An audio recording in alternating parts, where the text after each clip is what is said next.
सुप्रभात. Good morning बालदोस्तांनो. मी प्राध्यापक मनोज कुमार सत्यभामते संपतराव गायकवाड, संचालक गायकवाड कोचिंग क्लासेस आष्टी, तालुका परतूर, जिल्हा जालना. तुम्हा सर्वांचं आजच्या या सत्रामध्ये स्वागत करतो. आशा करतोय की आपलं जे काही जवाहर नवोदय विद्यालय निवड चाचणी, वर्ग 5वी स्कॉलरशिप परीक्षा, वर्ग 8वी स्कॉलरशिप परीक्षा आणि स्पर्धा परीक्षा देणारे, पोलीस भरती, मिलिटरी भरती देणारे जे काही माझे तरुण मित्र आहेत, या सर्वांना या व्हिडिओच्या मार्गदर्शनाचा लाभ होईल अशी मी आशा करतो. आणि आजच्या या शुभदिनी मी तुम्हा सर्वांना अभ्यासासाठी खूप खूप शुभेच्छा व्यक्त करतो. त्याचबरोबर आपली जी टॅगलाईन आहे, करताना अभ्यास करायलाच पाहिजे, या सदराखाली आज आपण व्यवहारी अपूर्णांकांची तुलना या सदराला सुरुवात करणार आहोत.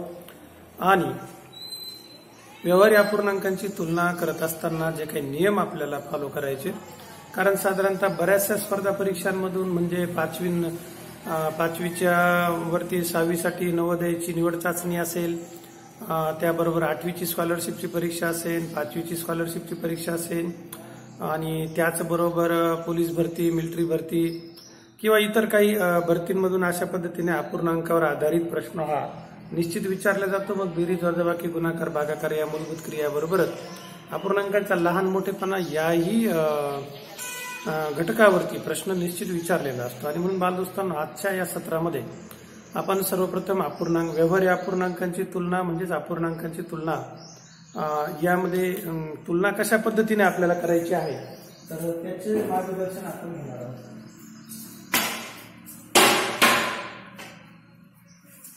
तर त्याचे काही नियम असतात आणि ते नियम या ठिकाणी मी तुम्हाला आज समजावून सांगणार आहे. आणि त्याचबरोबर मग काही उदाहरणं या संदर्भातली जी अपूर्णांकांची तुलना करायची व्यवहारी अपूर्णांकांची, ती आपण समजावून घेणार आहोत.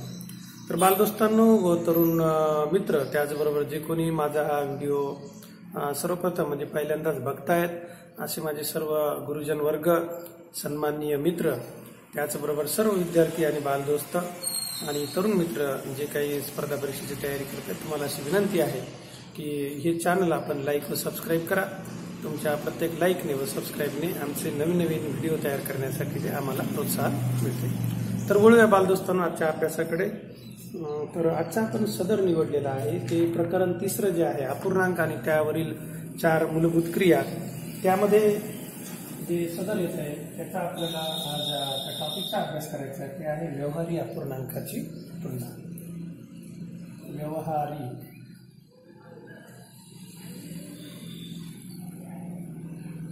अपूर्णांकाची तुलना. तर बालदोस्तांना अतिशय सोपे असे याचे जे नियम आहेत ते नियम आता मी तुमच्या समोर या ठिकाणी तुम्हाला लिहून देतो आणि आशा करतो की तुमच्या ते लक्षात येतील. समजा A/B आणि C/D हे 2 अपूर्णांक आहेत. तर पहिला नियम असा आहे, जर A/B हा भागाकार C/D बरोबर आला तर त्याचा अर्थ असा होतो, तर A/B बरोबर C/D हे दोनही अपूर्णांक म्हणजे हे दिलेले 2 अपूर्णांक जर म्हणजे यांचा तिरपा गुणाकार केला आपण पहिल्या अटीमध्ये, ते बघूया. समजा A/B आणि C/D हे 2 तुम्हाला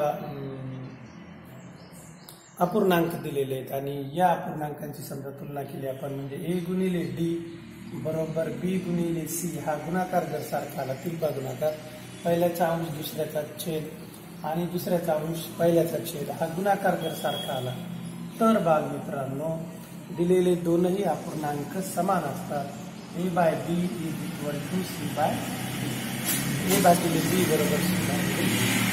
क्रमांक 2 जे आहे, क्रमांक 2 मध्ये दिलेल्या अपूर्णांकामध्ये समजा A/B आणि C/D हे अपूर्णांक दिलेले आणि ज्यामध्ये A/D आणि B/C यामध्ये हा गुणाकार जर मोठा आला, A/D जिकडे हा चिन्ह म्हणजे आ असा मोठा केलेला असेल तर तिकडे मोठी संख्या असते. A/D हा गुणाकार जर मोठा आला तर बालदोस्तांनो A/B हा अपूर्णांक मोठा असतो C/D पेक्षा. तिसरा नियम आहे बालदोस्तांनो यामध्ये, A/B आणि C/D हे जर तुम्हाला 2 अपूर्णांक दिलेले आणि A/D हा गुणाकार जर लहान आला B/C पेक्षा, तर मग ए भागिले बी हा अपूर्णांक लहान असतो सी भागिले डी पेक्षा. तर अशा पद्धतीने अतिशय सोपे नियम यासाठी आहेत. कुठल्याही प्रकारचे तुम्हाला या ठिकाणी टेन्शन घ्यायची गरज नाही. तिरपा गुणाकार करून गेला, ज्याचा गुणाकार मोठा आला उजव्या बाजूचा, समजा या ठिकाणी माझ्या डाव्या बाजूचा गुणाकार मोठा आला की तिकडचा अपूर्णांक पहिला अपूर्णांक मोठा येणार. जर उजव्या बाजूचा गुणाकार मोठा आला तर मग निश्चितच उजव्या बाजूचा जो आहे अपूर्णांक म्हणजे दुसरा अपूर्णांक मोठा असणार. जर दोघांच्याही म्हणजे अंशछेदाचा गुणाकार जर सारखा आला तर निश्चितच दोन्ही अपूर्णांक काय सारखे असतील. तर हे नियम बोर्डवरती या ठिकाणी लिहून घेतलेले, व्हिडिओ लिहून दिलेले आहे. व्हिडिओ पॉज करून तुम्ही हे नियम चांगल्या रीतीने लिहू शकता. आशा करतो तुम्हाला हे सर्व नियम समजले असतील. आता यापुढे जाऊन मग व्यवहारी अपूर्णांक म्हणजे एक पूर्णांक आणि दुसरा अपूर्णांक एकत्र असतो, त्याला आपण व्यवहारी अपूर्णांक असं म्हणतो. याचा अपूर्णांकात रूपांतर करून मग तुम्हाला याची तुलना करता येते. मग आता यामध्ये जे काही नियम आहेत तर त्या नियमामध्ये 3 नियम झाल्यानंतर चौथा नियम असा आहे, जर छेद समान असला, जर दिलेल्या अपूर्णांकांचे छेद समान असतील तर तो नियम मी या ठिकाणी लिहितोय. जर दिलेल्या अपूर्णांकांचे छेद समान असतील, जर दिलेल्या अपूर्णांकांचे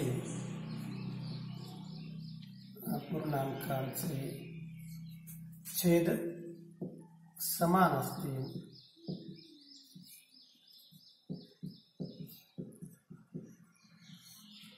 जर दिलेल्या अपूर्णांकांचे छेद समान असतील तर अंशाची तुलना करावी. अंशाची तुलना करावी याचाच अर्थ जर दिलेल्या अपूर्णांकांचे छेद समान नसतील, तुम्हाला तुलना करायची असेल, 2च अपूर्णांक दिलेले असेल तर त्याही पद्धतीने 2 अपूर्णांकांची तुलना करता येते. कशी ती बघूया. उदाहरण घेऊया. तर पहिलं उदाहरण अतिशय सोपं या ठिकाणी आपण घेणार आहोत. समजा 4/5 हा अपूर्णांक आहे, 6/5 हा अपूर्णांक आहे. आता बालदोस्तांनी यामध्ये जर बघितलं तर छेद समान आहे. काय सांगितलंय? छेद समान असलं की कशाची तुलना करायची? तुम्हाला अंशाची तुलना करायची. मग लक्षात येतं 4 हे 6 पेक्षा लहान आहे. सिन्स 4 हे 6 पेक्षा लहान आहे आणि म्हणून 4/5 हा अपूर्णांक लहान आहे 6/5 पेक्षा. एकदम इझी आहे. आणि आपल्या सूत्रानुसार जरी तुम्ही करून बघितलं तोंडी तर 4×5 = 20, 6×5 = 30. 30 हे 20 पेक्षा मोठे आहे म्हणजे 6/5 हा अपूर्णांक काय आहे? मोठा आहे. तर मग आता बालदोस्तांनो आपण यामध्ये दुसरं एक उदाहरण या ठिकाणी तुम्हाला समजण्यासाठी घेत आहोत की ज्यामध्ये समजा छेद समान नाही तर मग काय करायचंय. तर पहिल्या नियमात सांगितलंय की तिरपा गुणाकार करायचा आहे. दुसरं उदाहरण बघूया आपण या ठिकाणी. समजा 2/3 हा एक अपूर्णांक आहे आणि 7/4 हा एक अपूर्णांक आहे. ओरली म्हणजे तोंडी तुम्ही जर विचार केला, पहिला जर सूत्र आपण लक्षात ठेवलं बालदोस्तांनो तर ते खूप सोपं आहे की 4 × 8 किंवा 2 × 8 आणि 7 × 21. 7 हे म्हणजे 8 पेक्षा 21 मोठे आहे. परंतु आता छेद समान करून अपूर्णांकांची तुलना आहे जे वर्ग 4थीला तुम्हाला होतं त्याचे रिव्हिजन करत असताना या ठिकाणी आपण 3 आणि 4च्या पाड्यामध्ये 12 कॉमन येऊन इकडे 4 ने गुणूया, वरती 4 ने गुणूया. 7ला इकडे 3 ने गुणूया, इकडे 4ला 3 ने गुणूया. अंशाला छेदाला कुठल्याही अपूर्णांकाच्या अंशाला छेदाला एक समान संख्येने गुणलं तर त्यामध्ये काही बदल होत नाही. हा गणिताचा बेसिक नियम. तर मग बालदोस्तांनो गुणाकार केला की झाला गुणाकार 4 × 8. छेदामध्ये किती? 3/12. 7 किती? 21. छेदामध्ये किती आहे? 3/12. आता यावरून तुमच्या लक्षात आलं असेल की छेद समान आहे. मग सिन्स त्यापुढे मी लिहितो महिरपी कंस करून की since 8 is less than 21, therefore 2/3 is less than 7/4. म्हणून 2/3 हे 7/4 पेक्षा लहान आहे. तर अतिशय सोपी ही पद्धत आहे आणि एकदम पहिल्या नियमावरती आधारित तिरपा गुणाकार करून घेतला तरी देखील तुम्ही सोडवू शकता. परीक्षेमध्ये अशा पद्धतीने छेद समान करून मग अंशाची तुलना करणे याला काही वेळ घालायची गरज नसते. आणि म्हणून मग बालदोस्तांना आशा करतो की हे तुम्हाला सर्वांना समजलेलं असेल. आता यानंतरचा पुढचा नियम असा आहे की काही वेळेस अपूर्णांकांचे अंश समान असतात. आलं लक्षात? अपूर्णांकांचे काय समान असतात? अंश समान असतात. मग तेव्हा काय करायचं? जसं छेद समान असेल तर अंशावर तुलना करायची. त्याच्या उलट मात्र जर अंश समान असेल तर मग काय करायचं तो नियम बघूया. तर बालदोस्तांनो, जर अंश समान असेल तर ज्याचा छेद लहान तो अपूर्णांक मोठा असतो. इथं थोडीशी उलटी परिस्थिती निर्माण होते आणि म्हणून थोडंसं काळजीपूर्वक याकडे लक्ष देणं जरुरीचं असतं. त्याची काही उदाहरणंही आपण अभ्यासणार आहोत, त्यावरती तुम्हाला लक्षात येऊन जाईल की ज्याचा अंश समान आहे आणि ज्याचा छेद लहान आहे अशा वेळेस जे आहे तर लहान छेदवाला अपूर्णांक आहे तर तो मोठा असतो. तर तो नियम या ठिकाणी नियम क्रमांक 5 इथे लिहितोय की दिलेल्या अपूर्णांकाचा छेद जर दिलेल्या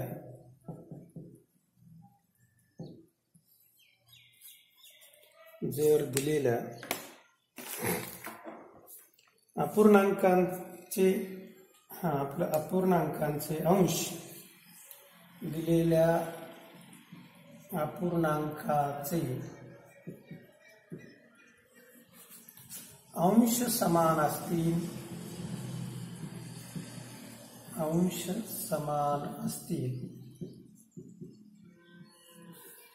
जर दिलेल्या अपूर्णांकांचे अंश समान असतील तर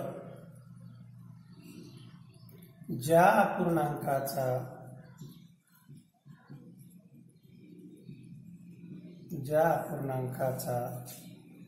छेद लहान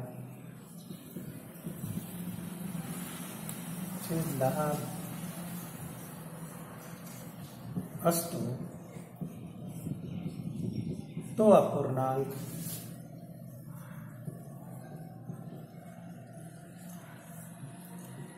मोठा असतो. असा हा नियम आहे बालदोस्तांनो. तर ज्या अपूर्णांकाचा छेद लहान परंतु अंश सारखे असेल तर हा नियम लागू होतो. आणि म्हणून पक्क लक्षात ठेवायचं बालदोस्तांनो. एक उदाहरण मी या ठिकाणी तुमच्यासमोर या संदर्भातलं घेत आहे की समजा 6/7 आणि दुसरा अपूर्णांक आपण घेऊया 9/7. या दोघांची आपल्याला 6/7 आणि दुसरा अपूर्णांक घेऊया 6/9. तर मग बालदोस्तांनो बघा या ठिकाणी दोघांचेही अंश समान आहे. जर तिरपा गुणाकार केला तर आपल्याला लक्षात येतं 6×9 = 54, 7×7 = 42. म्हणजे पहिला अपूर्णांक मोठा आहे. परंतु या नियमानुसार तोंडी पाहिल्या लक्षात येतं की अंश समान आहे. तुलना कशावरती करायची? छेदाची. परंतु तुलना उलटी आहे. ज्याचा छेद लहान तो अपूर्णांक मोठा. 9 हे 7 हे 9 पेक्षा काय आहे? लहान आहे. आणि म्हणून मग पाहिल्या लक्षात येतं 6/7 > 6/9. आता बघूया दुसरं. या नियमाच्या व्यतिरिक्त आपण पहिले शिकलो त्याप्रमाणे तिरपा गुणाकार करून घेतला 6×9 आणि 6×7. 6×9 होतात 54, 6×7 होतात 42. 54 हे मोठे आहे आणि therefore 6/7 > 6/9. तर अशा पद्धतीने बालदोस्तांनो एकदम छोट्या उदाहरणातून तुम्ही हे समजावून घेऊ शकता. आणि अतिशय सोपा आजचा हा टॉपिक या ठिकाणी आपण समजावण्यासाठी निवडलेला आहे. व्यवहारी अपूर्णांकांची तुलना. फक्त यामध्ये दिलेल्या अपूर्णांकाचं रूपांतर तुम्हाला म्हणजे व्यवहारी अपूर्णांक जर दिलेला असेल तर त्याचं रूपांतर तुम्हाला निश्चितच अपूर्णांकामध्ये करून घेऊन मग हे प्रश्न सोडवावे लागतील. तर अशा संदर्भात तुम्हाला समजले असतील.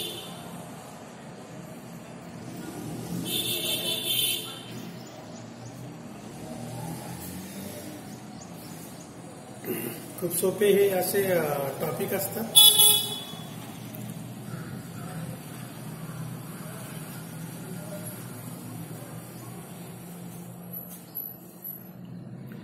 आणि तुम्ही सर्वजण हुशार आहात. मला 100% खात्री आहे की यावर्षी तुमचा जवाहर नवोदय निवड चाचणीद्वारे तुमची निवड होणारच आहे. आणि जे कोणी बालदोस्त वर्ग 5वीच्या स्कॉलरशिपला बसणार आहेत किंवा बसलेले आहेत वर्ग 8वीचे आणि जे तरुण मित्र स्पर्धा परीक्षेची तयारी करतात त्यांनाही त्याचं बेसिक कंप्लीट करण्यासाठी या व्हिडिओच्या माध्यमातून बरीचशी मदत होईल याची मला खात्री आहे. तुमच्या काही सूचना असतील, तुमच्या काही या ठिकाणी अडचणी असतील, शंका असतील तर तुम्ही या व्हिडिओच्या खाली असलेल्या कमेंट बॉक्समध्ये लिहून मला मेसेज करू शकता. मी त्या शंकेचं निरसन करायचं तंतोतंत प्रयत्न करेन. तुम्हा सर्वांनी आमचं हे चॅनल जास्तीत जास्त सबस्क्राईब करावं, त्या खालचं बेल आयकॉन बटन दाबावं अशी आम्ही तुम्हाला वारंवार विनंती करत आहोत. तर मग आता बालदोस्तांनो, पुढचा जो काही नियम आहे तो नियम या ठिकाणी मी तुम्हाला आता समजावून सांगत आहे. नियम जो आहे तर तो या पद्धतीने आहे की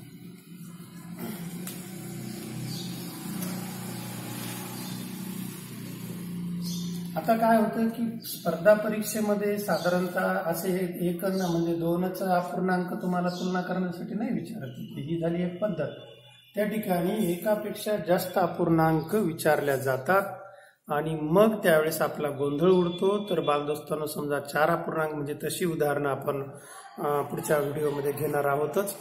3 अपूर्णांक विचारलेले असतील, 4 अपूर्णांक विचारले असतील, 5-6 अपूर्णांक विचारलेले असतील तर मग करायचं काय, लहान मोठेपणा ठरवायचा कसा या संबंधीही आपल्याला चर्चा करायची. मग यासाठी नियम क्रमांक 6 इथं दिलेला आहे. जेव्हा दिलेल्या अपूर्णांकाचा छेद त्याच्या अंशापेक्षा 1ने मोठा असतो. म्हणजे 6वा नियम आहे की जर दिलेल्या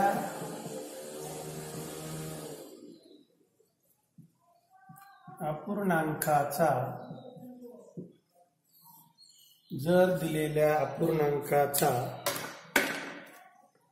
छेद त्याच्या अंशापेक्षा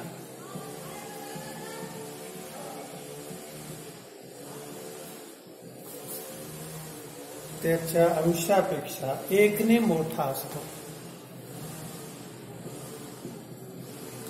1ने मोठा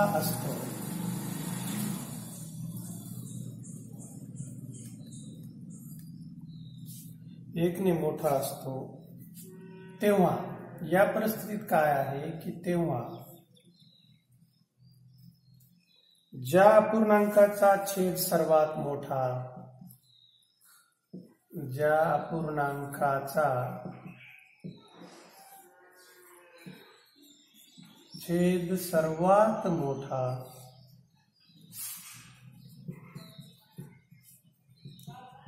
तो अपूर्णांक, ज्या अपूर्णांकाचा छेद सर्वात मोठा तो अपूर्णांक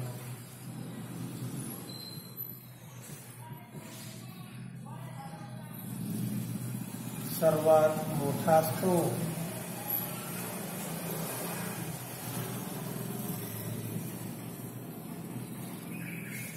तो अपूर्णांक सर्वात मोठा असतो. तर मग बालदोस्तांनो, हा नियम मात्र यावर आधारित स्पर्धा परीक्षेमध्ये फसवे गणित तुम्हाला निश्चित त्या ठिकाणी विचारले जातात आणि म्हणून मग याची खबरदारी घ्यायची की यापैकी सर्वात मोठा अपूर्णांक कोणता. आणि मग त्या संबंधी काही उदाहरण आपण मी या ठिकाणी तुम्हाला देतोय. उदाहरणार्थ 4 अपूर्णांक आपण निवडूया. 1/2, 2/3, 3/4 आणि 4/5. आता यामध्ये काय आहे की जर दिलेल्या अपूर्णांकाचा छेद त्याच्या अंशापेक्षा 1ने मोठा आहे, बघा छेद हे सगळ्या अंशापेक्षा काय 1ने मोठे आहे, तेव्हा ज्या अपूर्णांकाचा छेद सर्वात मोठा तो अपूर्णांक सर्वात मोठा असतो. आणि म्हणून यामध्ये आता कोणत्या अपूर्णांकाचा छेद मोठा आहे, याचा छेद मोठा आहे आणि म्हणून मग बालदोस्तांना लक्षात आलं असेल तुमच्या कोणता अपूर्णांक मोठा आहे, 4/5. आणि म्हणून अशा पद्धतीने हा नियम वापरायचा. किंवा या ठिकाणी जर आपण याचे जर छेद समान करून घेतले तरी देखील आपल्याला काही वेगळं उत्तर येणार नाही, हेच उत्तर येणार आहे.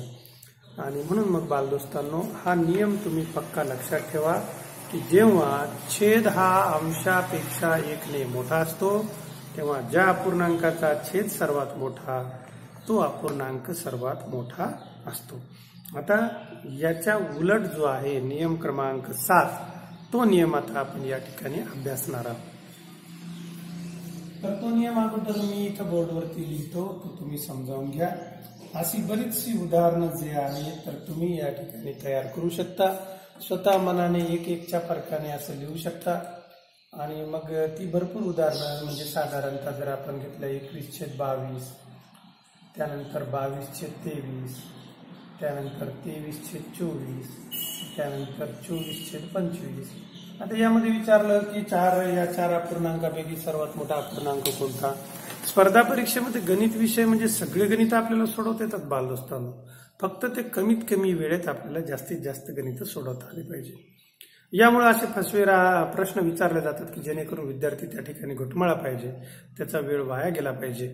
आणि अशा अनुषंगाने मग आपला वेळ वाया जाऊ नये यासाठी सर्वोत्तम पर्याय आपल्याजवळ असतो, तो म्हणजे जास्तीत जास्त सराव करणे. ज्या विद्यार्थ्यांनी जास्तीत जास्त सराव केला, नियम व्यवस्थित लक्षात ठेवले, किंबहुना मी तर म्हणेन की आपण जर नियम पाठ केलेले असतील तर पटकन लक्षात येतं की जर या नियमाचं घेऊया, ज्या अपूर्णांकाचा छेद हा अंशापेक्षा 1ने मोठा असतो, यामध्ये ज्या अपूर्णांकाचा छेद सर्वात मोठा असेल तोच अपूर्णांक जो आहे दिलेल्या अपूर्णांकापेक्षा मोठा असतो. तर अशा पद्धतीने हे नियम तुम्ही निश्चितच लक्षात ठेवू शकता, मला त्याची खात्री आहे बालदोस्तांनो. आणि हा नियम तुम्हाला समजला असेल तर याच्या उलट जो नियम आहे तो नियम आता मी बोर्डवरती लिहितो आणि मग त्या संबंधी काही उदाहरणं असतील तर ती उदाहरणं आपण सोडून बघूया. आता बघूया 7वा नियम याच्या संदर्भात दिलेला. मागच्या याच्यामध्ये 24/25 हा सर्वात मोठा किंवा सर्वोच्च अपूर्णांक होता, हे तुमच्या लक्षात आलं असेल.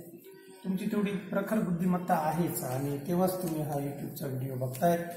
ही पूर्णपणे मालिका जी आहे तर ही मालिका वर्ग 5वीचे स्कॉलरशिपचे विद्यार्थी, वर्ग 8वीचे स्कॉलरशिपचे विद्यार्थी, स्पेशली जवाहर नवोदय निवड चाचणीला बसलेले विद्यार्थी आणि स्पर्धा परीक्षेचा अभ्यास करणाऱ्या विद्यार्थ्यांच्या बेसिक नॉलेजसाठी ही व्हिडिओची मालिका गायकवाड कोचिंग क्लासेस आष्टीतर्फे आपणासमोर सादर करण्यात येत आहे. आणि त्यामुळे अजून एकदा मी बऱ्याचदा सांगत असतो की जर काही सूचना असल्या, काही त्रुटी असल्या, व्हिडिओमध्ये काही चुकलेलं असेल तर तुम्ही मेसेज बॉक्समध्ये लिहून आम्हाला कळवू शकता. 7वा नियम जो आहे मित्रांनो, 7वा नियम जो तो नियम दिलेला आहे, जेव्हा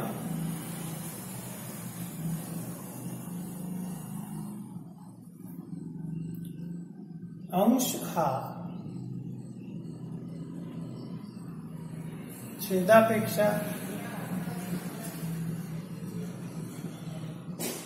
अंश हा छेदापेक्षा 1ने मोठा असतो.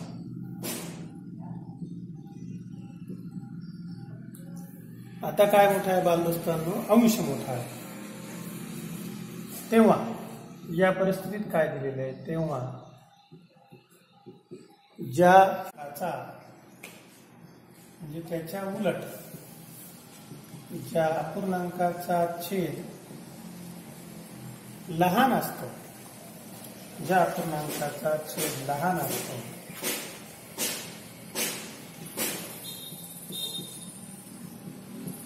तो अपूर्णांक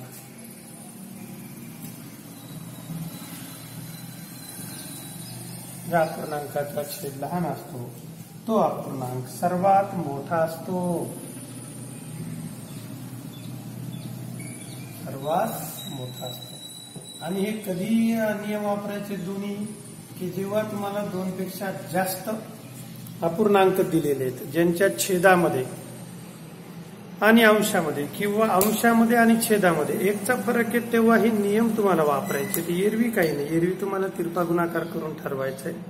डाव्या बाजूचा गुणाकार मोठा आला तर पहिला अपूर्णांक मोठा आहे, उजव्या बाजूचा गुणाकार मोठा आला तर मग उजव्या बाजूचा अपूर्णांक मोठा आहे. तर असे हे नियम आहेत आणि एकदा की हे नियम तुम्ही पाठ केले किंवा तुमच्या लक्षात आले तर तुम्हाला स्पर्धा परीक्षेमध्ये यावर आधारित प्रश्न आला तर चुटकीसरशी अर्ध्या मिनिटामध्ये तुम्ही सोडू शकता.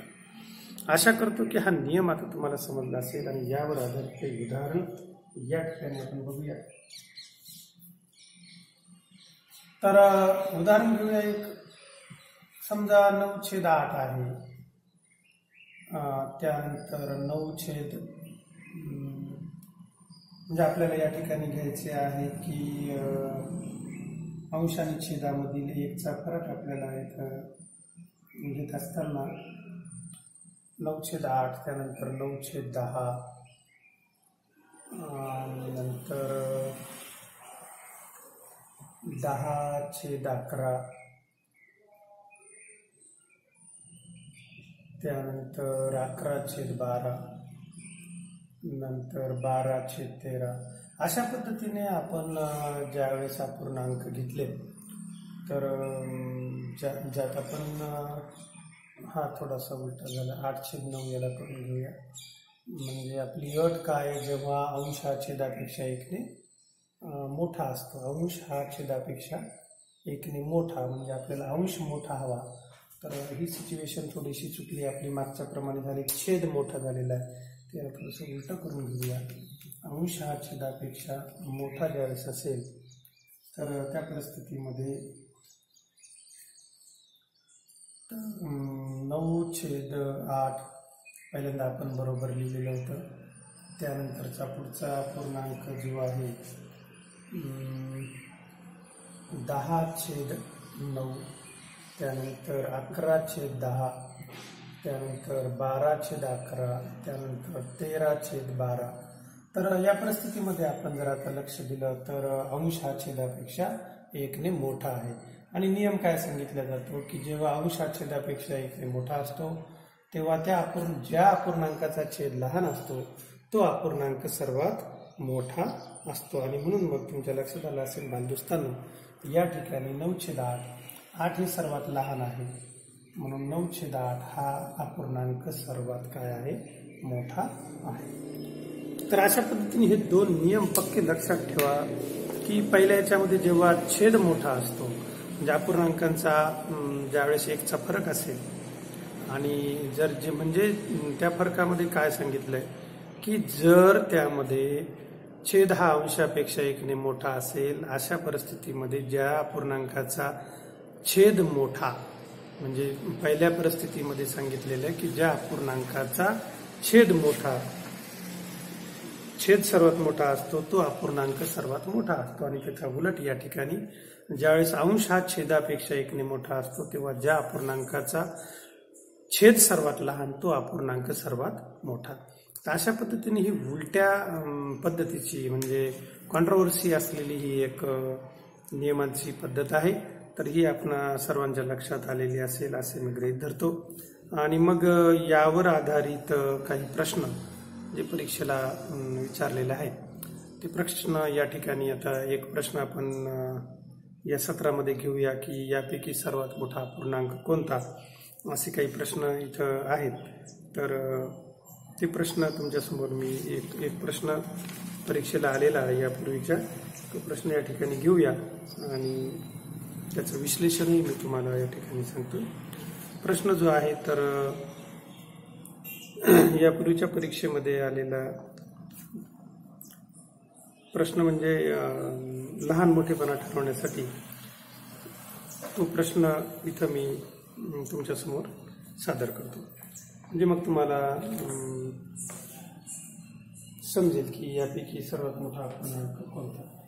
तर आता बांधुस्तांनो, इथं एक उदाहरण आहे, ते उदाहरण तुम्हाला समजावून देतो की डायरेक्ट काही असं परीक्षेला होत नाही की 2च अपूर्णांक दिले लहान मोठेपणा ठरवा, बिलकुल नाही. 4-4, 5-5 अपूर्णांक दिले जातात, त्याच्यातले लहान कोणता मोठा कोणता असं ठरवलं जातं. आणि म्हणून मग तशा पद्धतीचं उदाहरण आता तुमच्या सर्वांकडे प्रश्नपत्रिका संग्रह आहेच. आणि त्याचबरोबर तुम्ही सन्मान्य गुरुजन वर्गाकडून मार्गदर्शन घेत आहात, तुम्ही सर्वांनी क्लासेसही लावलेले आहेत, ते गुरुजीही तुम्हाला व्यवस्थित शिकवत आहेत. आणि या व्हिडिओच्या माध्यमातून तुमची रिव्हिजन व्हावी, अजून काही एक्स्ट्रा नॉलेज तुम्हाला मिळावं, या उद्देशाने आम्ही ही निर्मिती करत आहोत. यासाठी म्हणजे पूर्ण टीम कार्यरत असते.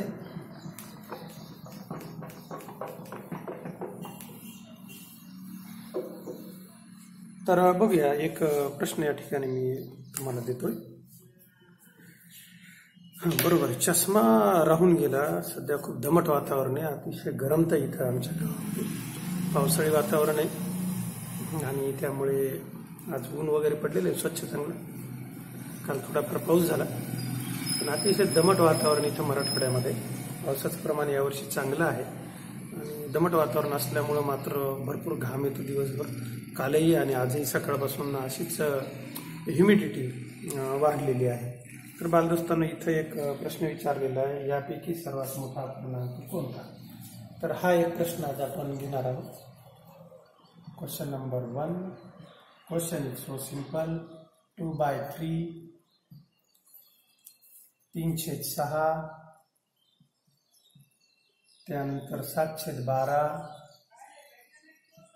आणि त्यानंतर 17/36. तर यापैकी सर्वात मोठा अपूर्णांक कोणता? यापैकी सर्वात मोठा अपूर्णांक कोणता?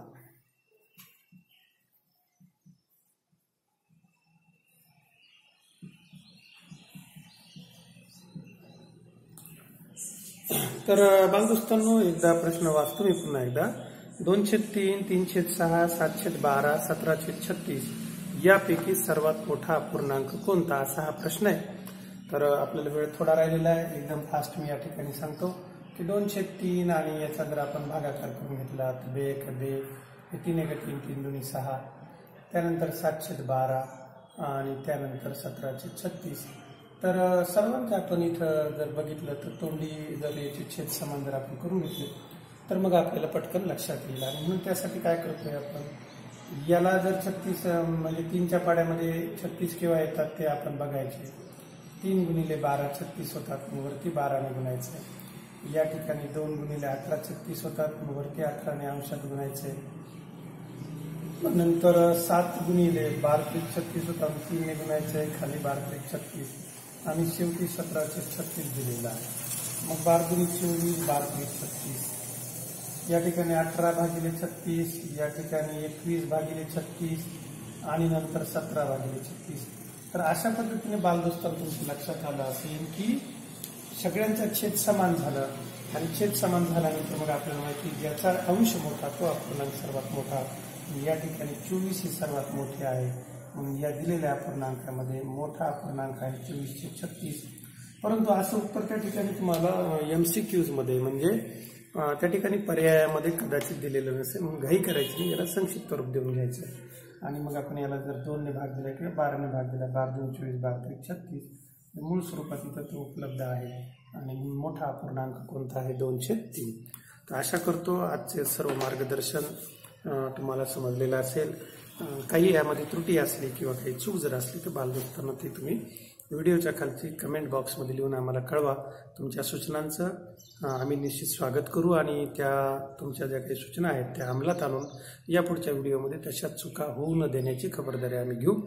तुम्हाला परीक्षेसाठी खूप खूप शुभेच्छा. जे मित्र स्पर्धा परीक्षेची तयारी करतायत, स्पेशली पोलीस भरतीची, मिलिटरी भरतीची, ते याच वर्षी त्यांची निवड हो अशी मी सदिच्छा व्यक्त करतो. त्याचबरोबर जे नवोदयच्या परीक्षेसाठी जीवतोड मेहनत करत आहेत अशा सर्व बालदोस्तांचा नंबर यावर्षी या परीक्षेद्वारे नवोदयाला लागणार आहे अशी सदिच्छा व्यक्त करतो. तुम्ही सर्वांनी चॅनल सबस्क्राईब केलेलं असेल अशी आशा करतो आणि आजच्या या शुभदिनी तुम्हाला शुभेच्छा देऊन आजची तासिका संपली असं जाहीर करतो. धन्यवाद. भेटूया पुढच्या व्हिडिओमध्ये.